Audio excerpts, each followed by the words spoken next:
Assalamualaikum warahmatullahi wabarakatuh dan salam sejahtera untuk kita semua. Perkenalkan, nama saya Dr. Waude Rustia, MSc. Saya merupakan salah satu dosen tetap Prodi D3 Teknologi Laboratorium Medis di Politeknik Kesehatan Muhammadiyah Makassar. Spesialisasi saya yaitu mengajar pada bidang toksikologi klinik. Pada kesempatan yang berbahagia ini, saya akan menjelaskan salah satu mata kuliah yang saya ampuh, yaitu Toksikologi Klinik 1.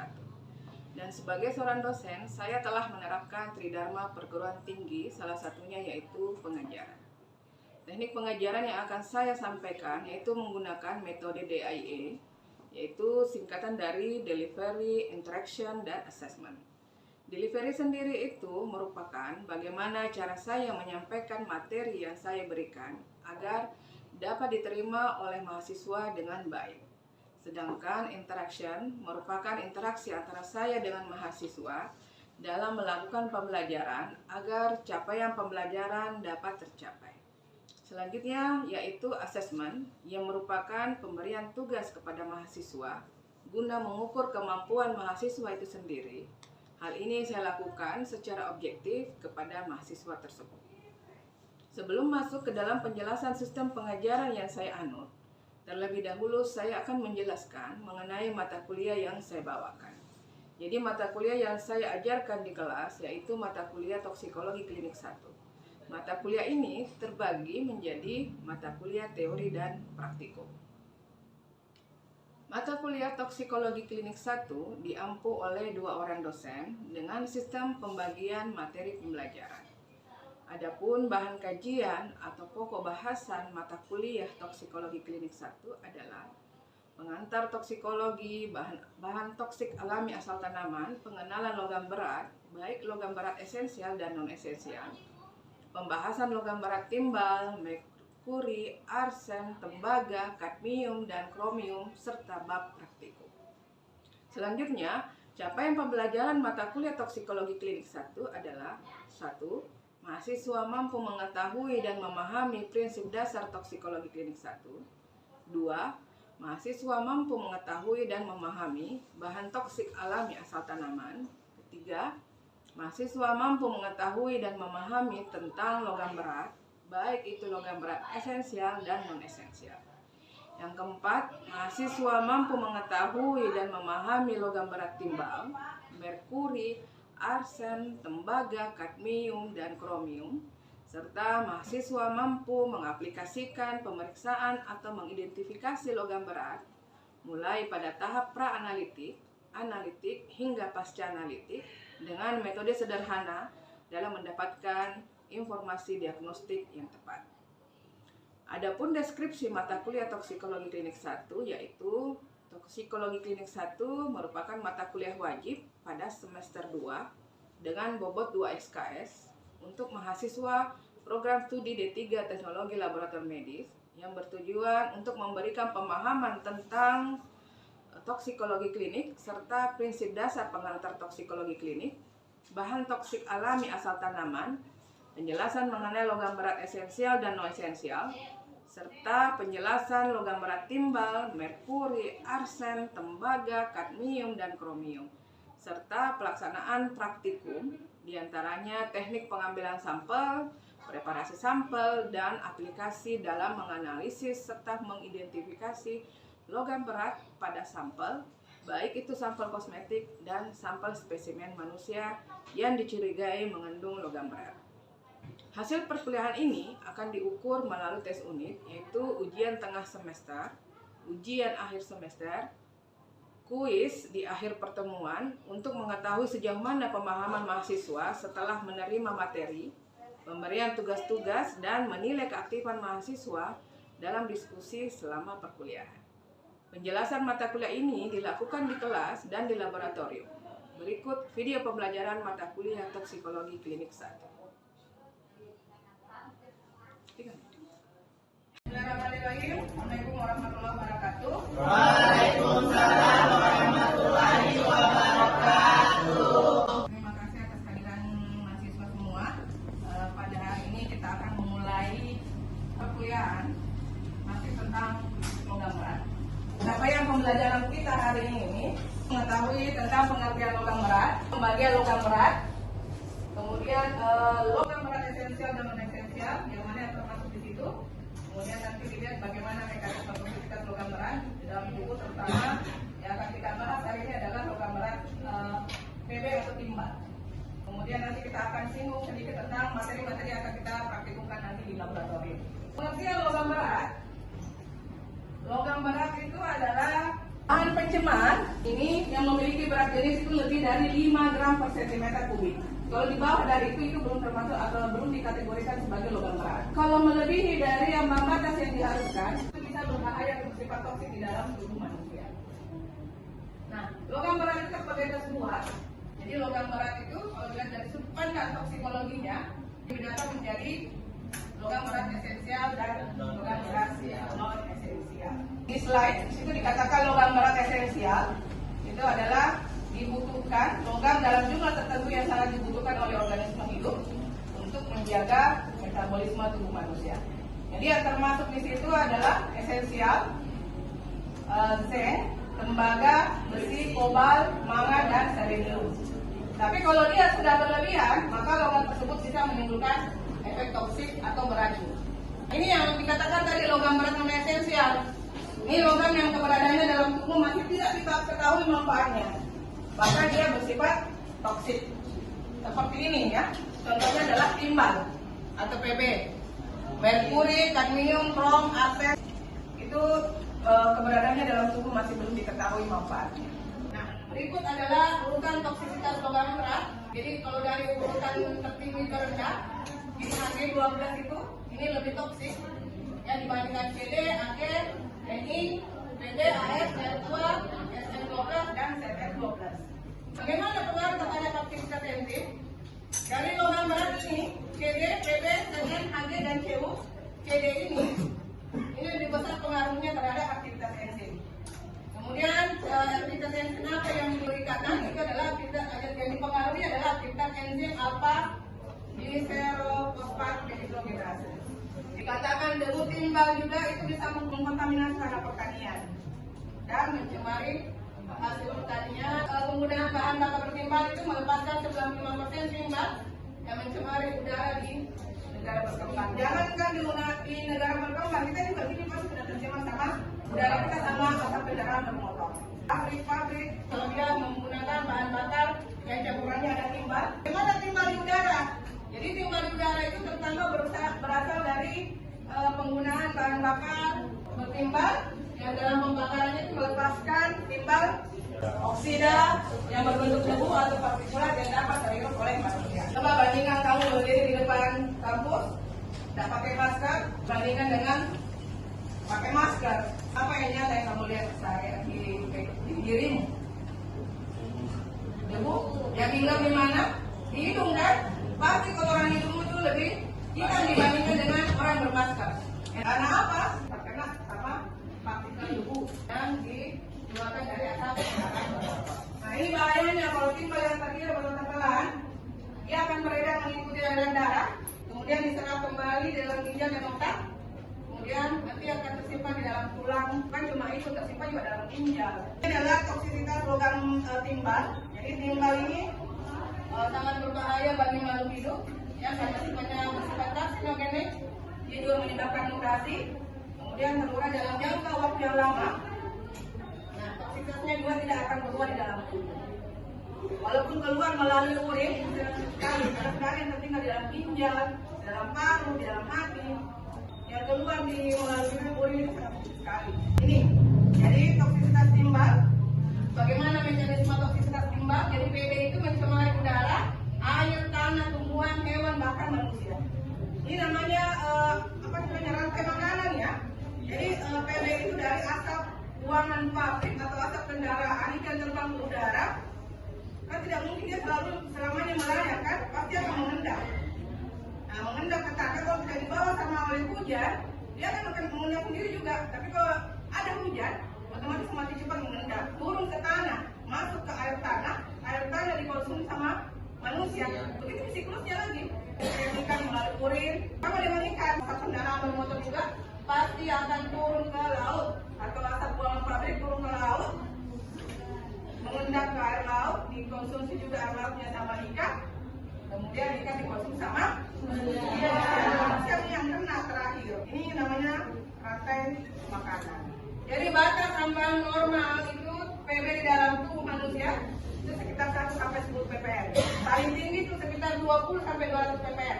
Ini akumulasi logam berat pada tubuh manusia itu kalau terus menerus yang akan kalian rasakan nanti adalah anemia. Bisa juga menyebabkan kemandulan, ya, mempengaruhi ginjal, kemudian kerusakan saraf. Nah, ini timbal dikatakan logam toksik yang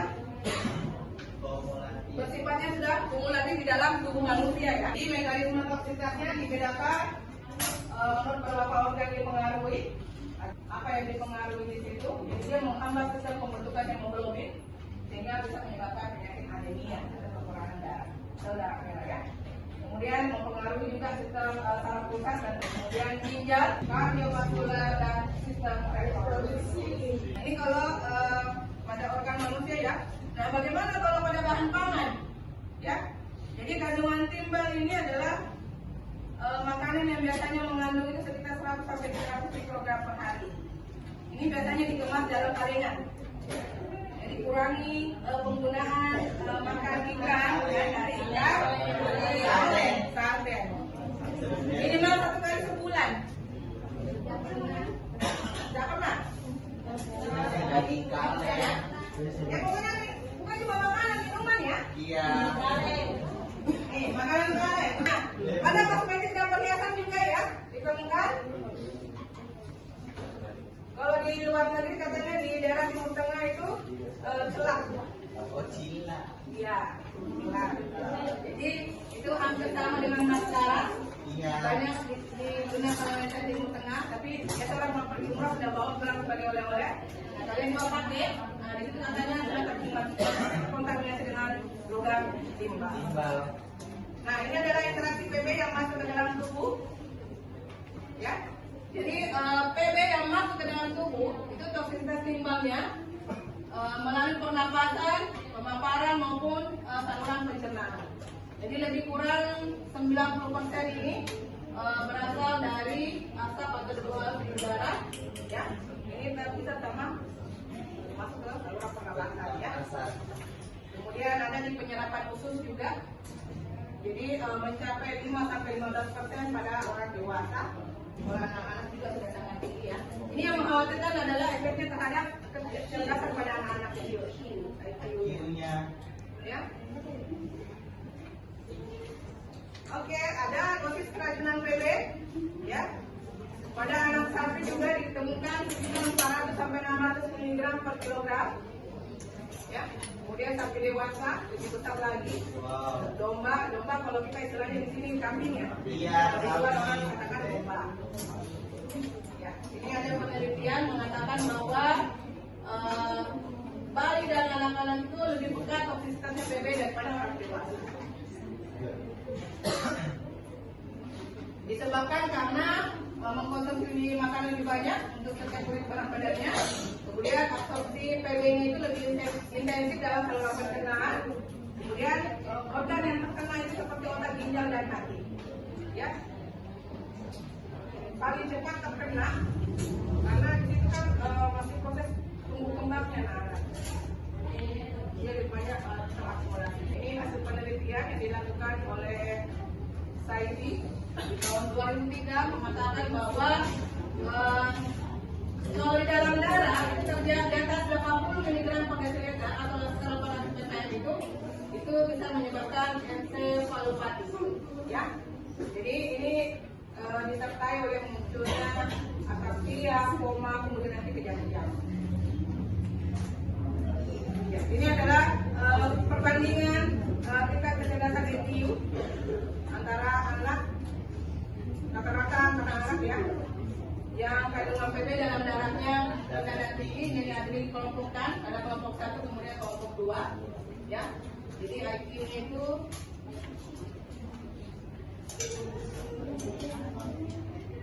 tidak terlalu tinggi, ya, bisa 60 sampai dengan 90 dari kelompok 2. Nah, tapi kalau PB dalam darah itu banyak juga ini, ya, hampir 100 ppm ini dalam sekitar 3,39. Ini adalah gejala terpapar timbal, ya baik akut maupun kronis. Jadi tingkatannya ada keracunan akut, kemudian subakut dan kronis. Jadi ini masih istilahnya masih awal-awal. Ini sudah tengah-tengah, nah kalau ini sudah parah nih. Ini yang sudah terakumulasi di banyak di dalam tubuh manusia. Banyak contoh-contoh kasus di beberapa negara, ada di Surabaya juga. Itu banyak anak-anak yang menderita penyakit ispa, ya karena dia terkontaminasi sama udara yang jelek. Kemudian Cina Timur, kemudian ada di Cina juga, ya banyak studi kasus, ya. Nah sekarang kita masuk ke materi yang akan kita bahas nanti di praktikum, analisis logam timbal. Jadi praktikum nanti itu terbaik yang kita kerjakan itu sifatnya kualitatif, ya. Kalau kuantitatif itu penentuan kadar. Jadi kualitatif untuk mengetahui ada atau tidaknya ya timbal dalam sampel kita. Jadi ada uji warna ceritanya. Ya. Jadi uji reaksi warna yang digunakan di situ adalah kalium kromat 10%, kemudian CAI, ya. Kemudian uji reaksi warna dengan asam sulfat NaCl. Bagaimana penyebabkan sampelnya? Jadi sampel contoh ambil kosmetik ya, atau apa? Mau ikan kaleng juga boleh. Kemudian timbang sebanyak 2 gram, tambahkan aquadas 25 ml, baru tambahkan aquaregia. Jadi aquaregia itu adalah campuran HCl dengan asam nitrat. Jadi pembandingannya 1:9. Jadi kalau 1 HCl-nya, asam nitratnya 9. Ya, jadi 10 ml HCl-nya, asam nitratnya 90 ml. Itu namanya campuran aquaregia. Nah, ditambahkan ke dalam sampel tadi yang sudah diisi aquadas, tambahkan sebanyak 10 ml. Kemudian dipanaskan di dalam lemari atas. Nah, kalau sudah mendidih dan keluar uap putih, itu dihentikan pemanasan, baru dipindahkan ke meja, dinginkan dulu sesaat, baru disalin. Nah, hasil salinannya itu nanti kita pindahkan ke masing-masing tabung reaksi berdasarkan uji-uji yang kita melakukan. Jadi tiap tabung reaksi untuk kamu bikin kalau 3 ini ya, katakan tabung reaksinya, ini istilahnya reaksi kalium kromat, tabung reaksi ya. Tabung reaksi 2 KI, kemudian tabung reaksi 3 adalah asam sulfat NaCl. Ditambahkan dulu masing-masing 1 ml atau 2 ml, baru masing-masing ditetesi dengan ini kalium kromat, KI, ini asam sulfat NaCl. Ya. Nah kalau dia terbentuk endapan kuning pada saat penambahan kalium kromat 10%, itu maka dia positif mengandung timbal. Kalau endapan kuning juga pada penambahan KI, dia positif juga timbal. Nah yang ini yang membedakan ke ini ya, penambahan asam sulfat NaCl. Kalau dia warna yang terbentuk itu adalah endapan putih, maka tidak larut dalam asam klorida, asam nitrat, maka dia positif mengandung timbal. Ya. Nah ini baru sebatas kualitatif. Bagaimana kalau kuantitatif? Ya. Jadi kalau untuk penentuan kadar logam berat, instrumen yang digunakan itu adalah spektrofotometer serapan atom. Ya, jadi kalau ujian kompetensi atau ujian KTI ditanyakan, instrumen yang digunakan untuk menentukan kadar logam berat, instrumennya adalah spektrofotometer serapan atom. Jangan pilih kromatografi gas ya. Beda itu, kalau kromatografi gas itu untuk menentukan kadar karbon monoksida. Ya, jadi kalau khusus logam berat gunakan AAS. AAS itu sifatnya bagus ya, cuma dia ada kekurangannya juga karena tiap logam itu masing-masing punya lampu katoda. Jadi kalau logam PB kita ganti logamnya lampunya lagi lampu PB. Kalau kita mau analisis merkuri kita ganti lampunya lampu halokatoda merkuri. Ribet sih penggunaan kalau AAS. Tapi ada sekarang lagi alat yang bagus tidak perlu mengganti-ganti lampu katoda, namanya ICP, pakai plasma. Ya, itu bisa sampai konsentrasi ppb. Kalau AAS biasa sama sampai ppm saja. Ya, jadi ingat kalau nanti ujian KTP atau UKOM yang ditanyakan itu adalah warna-warna. UKOM itu naik biasa. Yang soal yang tadi yang slide yang sebelumnya ini kualitatif. Ya, kalau biasa di soal UKOM itu kalau dia reaksikan PB dengan KI warna apa yang terbentuk. Jadi ABCD itu banyak macam warna. Jadi kau harus tahu juga ini warna yang dihasilkan. Jangan diabaikan ini penelitian kualitatif ya. Karena nanti juga ditanyakan kayak gini. Sama juga kalau pengujian narkoba, stripnya warna apa yang dihasilkan itu aja. Kalau kuantitatif lebih banyak ke instrumennya. Instrumen apa yang dipakai untuk mengukur kadar logam berat? AS. Kalau untuk mengukur kadar karbon monoksida pakai kromatografi gas. Ya, oke? Oke. Ya. Jadi ada yang bertanyakan sampai sini? Kalau tidak ada, kita akhiri. Nanti kita akan lanjutkan di laboratorium untuk mempraktikkan sampel-sampel yang kalian sudah duga itu mengandung timbal. Ya. Silakan dibawa, boleh bawa tadi makanan kaleng atau kosmetik juga boleh. Tapi sudah terlalu banyak kalau kosmetik ya. Oke Pak, boleh pakai sampel lain yang kira-kira ada apa tuh istilahnya terkontaminasi sama pemicunya itu. Ya. Oke, terima kasih. Assalamualaikum warahmatullahi wabarakatuh. Waalaikumsalam warahmatullahi wabarakatuh. Assalamualaikum warahmatullahi wabarakatuh. Waalaikumsalam warahmatullahi wabarakatuh. Ya, hari ini kita mulai praktikum tentang identifikasi logam berat PB dalam sampel makanan kaleng atau minuman kaleng. Tujuan percobaan kita melakukan praktikum hari ini itu bagaimana kalian bisa mengetahui cara mengidentifikasi atau cara pemeriksaan logam PB di sampel makanan kaleng atau minuman kaleng. Identifikasinya itu menggunakan larutan kalium dikromat, kemudian larutan kalium iodida dan larutan H2SO4. Jadi sampel yang kalian bawa itu adalah sampel makanan kaleng atau minuman kaleng. Nah, nanti kita akan sama-sama melakukan pemeriksaan sampel minuman kaleng atau makanan kaleng untuk mengidentifikasi adanya logam PB. Di penuntut sudah disiapkan alat dan bahannya, jadi kalian tinggal menyiapkan semua alat dan bahannya, kemudian mengikuti prosedur kerja yang ada di penuntut. Untuk